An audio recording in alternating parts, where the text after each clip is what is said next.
গত কয়েকদিন প্রবল বর্ষণের পর বরাবর খনি অঞ্চলে ধসের ঘটনা সামনে আসায় বিগত 3 দিনে অন্ডালা, চাম্বাদ, পাণ্ডবেশ্বরে বহুলা, এরপর মঙ্গলবার বিকেল 4:30 নাগাদ হরিপুর হাটতলার কাছে একটা প্রাথমিক বিদ্যালয়ের প্রায় 100 ফুট দূরে ধসের ঘটনায় আতঙ্ক ছড়ালো এলাকায়। আতঙ্কিত মানুষজন ধসের ঘটনা থেকে রক্ষা পেতে হরিপুর পঞ্চায়েত অফিসের সামনে জড়ো হন। ঘটনাস্থলে উপস্থিত হয় পাণ্ডবেশ্বর থানা পুলিশ। একেবারে বাচ্চা শিশুদের স্কুলের সামনে এত বড় ধসের ঘটনার স্বাভাবিক কারণে আতঙ্কিত এলাকাবাসীরা। সৌভাগ্যের বিষয় এইটুকু যে স্কুল চলাকালীন যদি ধসের ঘটনা ঘটতো তাহলে হয়তো বড়সড় বিপদ হয়ে যেতে পারত।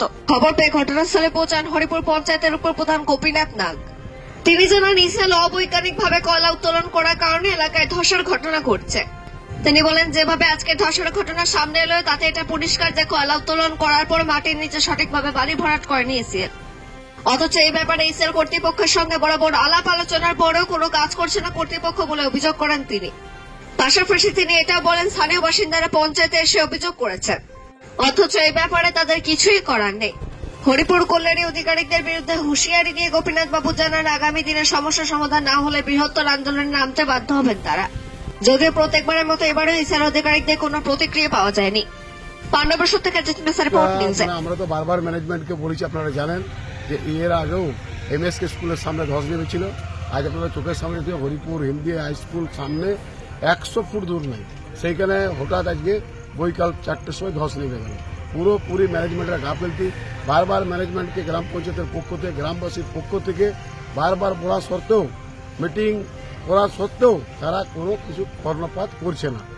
আমরা চাইছি ম্যানেজমেন্ট যদি এবারে কোনো কথা না শুনে, কোনো কর্ণপাত না করে, হরিপুর গ্রামকে পুনর্বাস না দেয়, তা আগামী দিনে বৃহত্তম আন্দোলনের পথে গ্রামবাসী যেতে বাধ্য থাকবে। দেখছি দিন পর দিন এখানে সিএল জামবাদ হলো, লর জামবাদ হলো, আবার অন্ডাল হলো, সব জায়গায় ধস নামছে।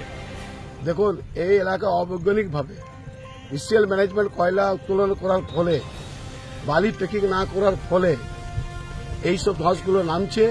ম্যানেজমেন্টরা আসে 2 বছর 3 বছরের জন্য আসে, তাদের এই মাটিতে কোনো তাদের দরদ থাকে না।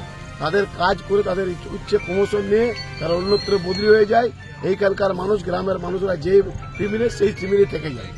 এখানে মানুষ কত আতঙ্ক, এখানে মানুষ তো ভয়ের সময় আতঙ্ক। পঞ্চায়েত অফিসে যে যখন 4টের সময় ধস নামে আমরা পঞ্চায়েত অফিসে ছিলাম, সেখানে প্রচুর গ্রামের মানুষ যে ভিড় জমায়, সেখানে তারা আমাদের কাছে বিক্ষোভ দেখাচ্ছে।